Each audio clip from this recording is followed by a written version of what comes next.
Hello students, welcome to today's chemistry session. We are in the chapter structure of an atom, wherein we are studying about the Bohr's atomic model.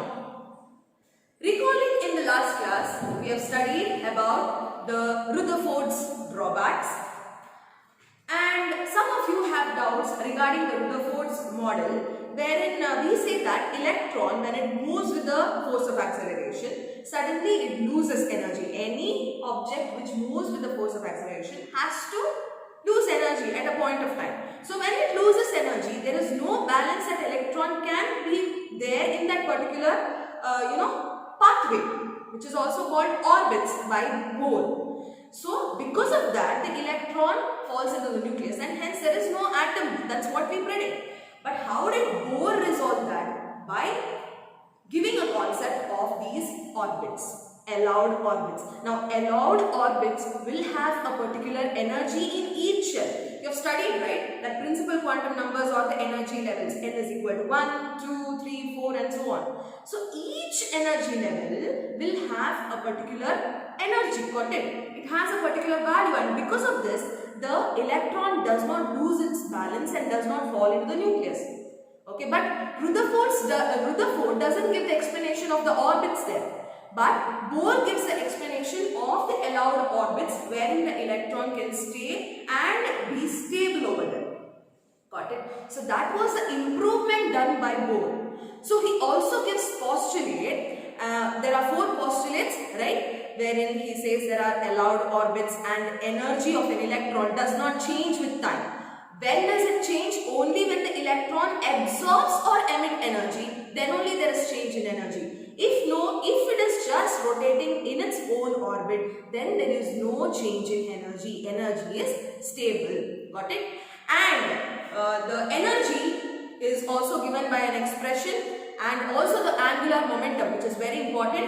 Energy of the final level and the initial level, or the higher level and the lower level, is given by E2 minus E1. That is the delta E change. Okay. And also the angular momentum is nothing but, angular momentum is what? Quantity of rotation. Okay. How an electron can move. What's the quantity? That is based on the integral multiples of h by 2pi. I hope you remember.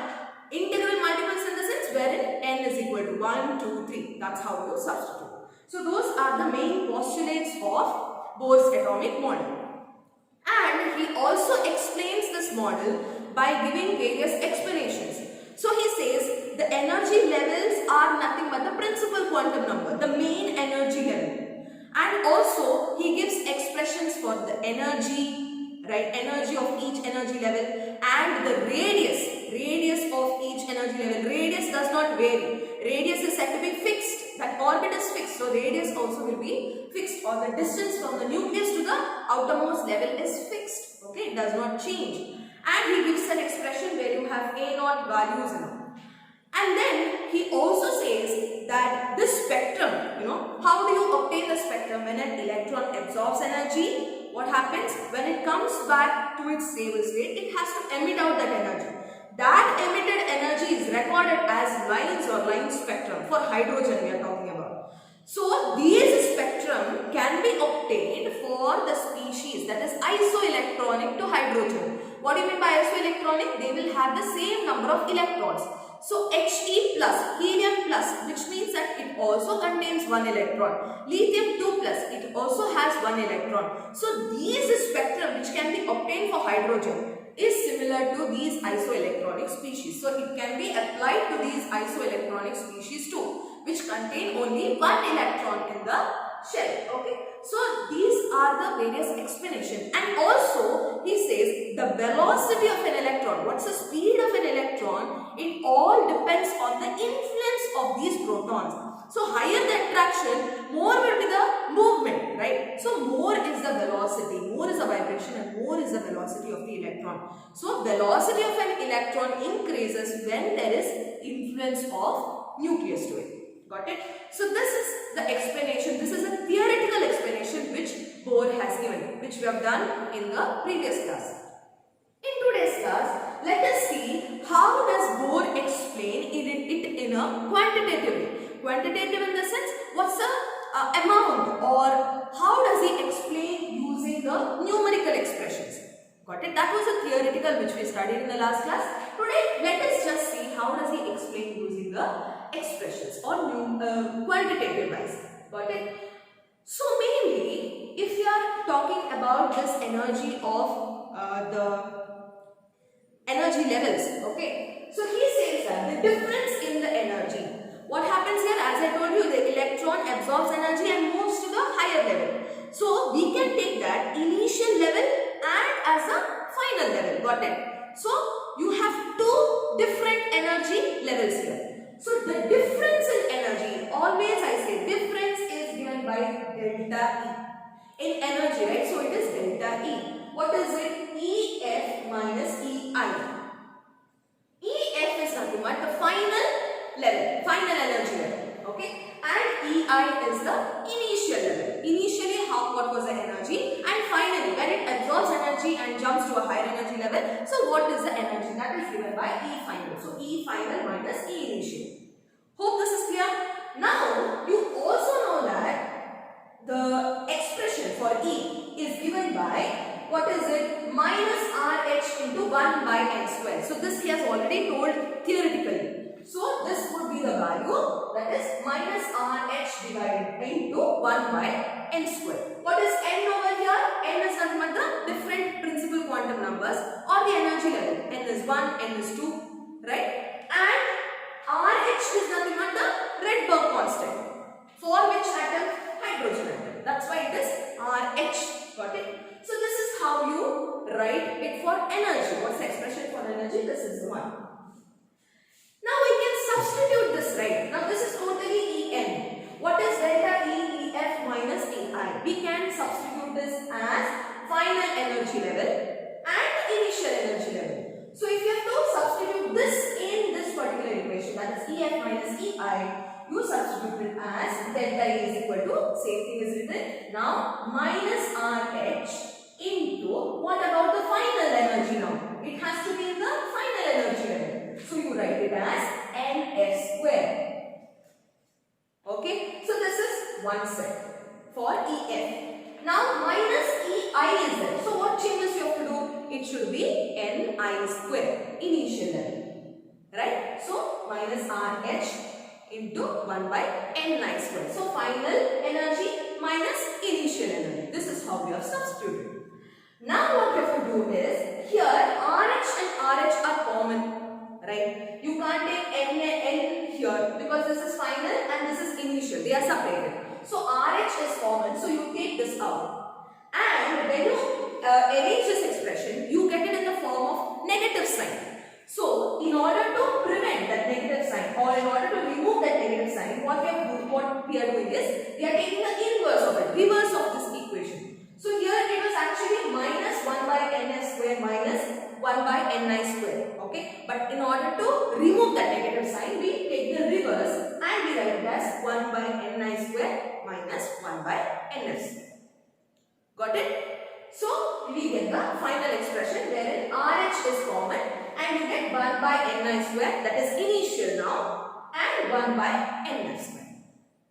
Got it? Now, you know the value of RH, which was already given in the last class. What's the value? It is 2.18 into 10 to the power minus 18 joules.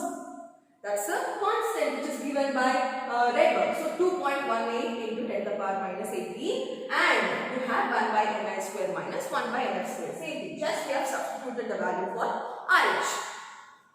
Okay, so this is the expression for the energy.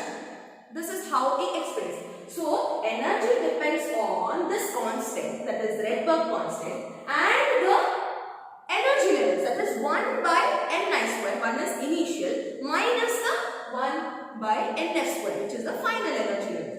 So this is the expression which was given for the energy. Okay. Now in the same way, if you have to calculate frequency, what's the expression for frequency? From this only, let us try calculating the frequency of this energy level. So the expression for nu is given as delta E by H. E is equal to H nu. That's how you denote using the Planck's constant. Now here nu will be delta E by H. Correct? So delta E we already know, we have already got the expression for energy, that is 2.18 into 10 to the power minus 19 joules into 1 by Ni square minus 1 by Nf square. But what do you have here extra? What is the expression for mu? It is divided by h, which is nothing but the Planck's constant. So Planck's constant is given as 6.626 into 10 to the power minus 34 joule seconds. Now joule and joule gets cancelled over here. What is remaining? Second inverse. So if you simplify this, you will get the answer of 3.28 into 10 to the power 15 into 1 by Ni square minus 1 by Nf square. So this would be the value for mu in order to calculate frequency. Okay. And see children, I would tell you that you just have to go through this. Okay. You just have to understand. Instead you will not require these expressions. Okay. But you just have to note this up. Okay. What is mu? What is energy? How did it come? Okay. So let me continue. This is the value which is simplified and you remain with 1 by Ni square minus 1 by Nf square. So this is the value for nu. This is the value for energy. Okay. Hope this is clear. Now we know energy, we know nu. In the same way we can also calculate nu bar. What is nu bar? Wave number. So in a hydrogen spectrum, from this Bohrs model, we can calculate the energy, okay, energy of the energy levels, and the nu, that is frequency of the energy which is passed on to, and nu bar, that's the wave number. Okay, how what's the distance between adjacent crest or troughs? What's the distance between them? So that is also calculated. So you know that nu bar is equal to 1 by lambda. It's the inverse of wavelength. What's wave number? Inverse of wavelength. Now if we don't know wavelength over here, so instead we can substitute it like this. C is equal to nu lambda. That's the expression we know. Now lambda would be C by nu. Correct. So this is how you substitute lambda. So if here it is given as 1 by lambda, what happens to the equation then? What happens to the expression? It has to be inverse, right? So it becomes nu by C. C by nu, here it is 1 by lambda, so inverse would be nu by C. Got it? Now you substitute the C. We have nu 3.28 into 10 to the power 15. Second inverse, because here there was second remaining. When it goes up, it becomes second inverse. So you have second inverse. And what is C? Speed of light, 3 into 10 to the power meter per second. So you have meter per second, this gets cancelled, so you remain with meters and 1 by Ni square minus 1 by Nf square. So when you calculate these two, when you simplify these two, you get the answer as 1.0967 into 10 to the power 7 into 1 by Ni square minus 1 by Nf square. Then this meter is carried up, so it becomes meter inverse. Now you must have seen this expression somewhere. 1.09677, somewhere you must have seen. 109,677. Remember that. What is it? What's the value? That is the Rydberg's constant given in the atomic spectra. Remember, in the line spectra, the Rydberg constant was given as 109,677. In the same way, you obtain the Rydberg constant when you calculate the wave number. So hence we say that this is proved. Okay, the explanation what he gives about the line spectrum of hydrogen is actually proved. Okay, which Rydberg had already proved before. Got it? So this was all about the numerical expression in the identification of line spectrum of hydrogen. So which was given by Bohrs. Okay, so these are the expressions for energy and frequency and also the wave number. So as you know, each model has its own drawbacks. Okay, so there were some problems in this Bohrs model which was given. Okay, so let me talk about it. For now, these are the numerical expressions. So moving on to the limitations of these Bohrs atomic model. What are the drawbacks given by Bohr? Okay, what happened to the nuclear model which was given by Bohr? So here explained beautifully about the isoelectronic species, how they can show the spectrum, you know, in a very simple way he had explained all these, right? So that was the improvement, especially about the orbits, allowed orbits, and the spectrum of the species that are isoelectronic to hydrogen. Not only the hydrogen but isoelectronic species too. But there were few of the concepts which was not explained by Bohr. That was too simple for him to explain. Okay. So let us study one by one. What are the drawbacks of this Bohr's atomic model? First point is that he couldn't explain the doublets using different methods, different sophisticated methods. Even then, when a much nicer equipments were used, okay, or different methods were used in order to find the spectrum of different elements.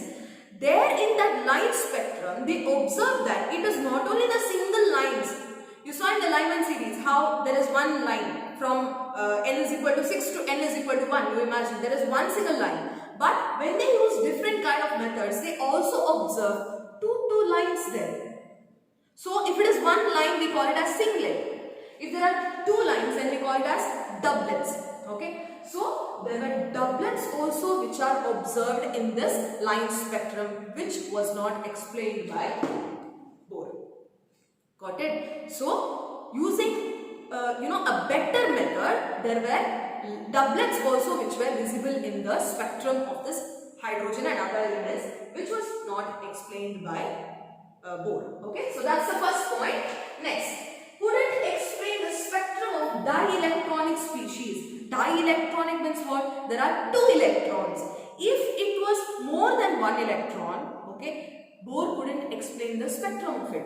For example, we said isoelectronic species, that is He plus, which means that it has only one electron.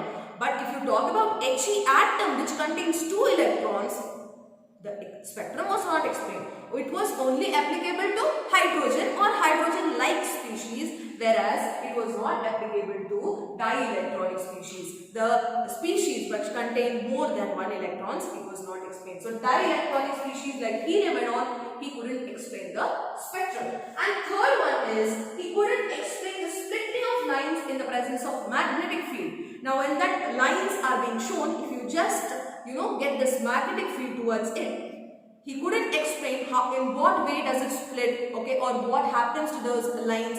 That was not explained by Bohr. So in the presence of magnetic field, that splitting of lines in the presence of magnetic field, that effect is called as Zeeman effect, okay, which we will be studying later on. For now, you just let me just introduce that word to you, okay, that is Zeeman effect. So that was not explained by Bohr. In the same way, even if you slightly get this electric field towards these lines, the splitting was not explained by Bohr, and this effect is called Stark effect. So these are the two different scientists. Okay, so splitting of lines in the presence of magnetic field was not explained, and also in the presence of electric field was not explained by Bohr. What happens to those spectrum if the magnetic field is brought into it or electric field is brought into it? Nothing was explained by him. Just the line spectrum was given. Okay. But yeah, and the last one, any method, whatever you do, or any nuclear model, main aim is for the stability of an atom, right? Or how does it, form bonds and make their compound stable. That's the main aim. That's how we come to the conclusion of a structure of an atom. But he couldn't explain those only. That is, he couldn't explain the stability of an atom to form molecules. How do they form molecules? By forming chemical bonds. That was not at all explained by Bohr. Stability you have to mention, which is very important. So these were the drawbacks of Bohr's atomic model. Let me repeat. First one is, doublets were seen by using different sophisticated methods, but that he couldn't explain why those doublets are present. And also about the dielectronic species, spectrum of dielectronic species were not explained. Only for the hydrogen atom or hydrogen-like atoms were explained. And he couldn't explain the splitting of lines in the presence of magnetic field and also in the presence of electric field, and does not account for the stability of an atom. So these were the drawbacks by Bohr's atomic model. So this was all about Bohr's atomic model. In the next class, we will move on to a few more concepts which are very interesting. Okay, so for now, I think this much is enough. Let us wind up today's class, children. So see you in the next class.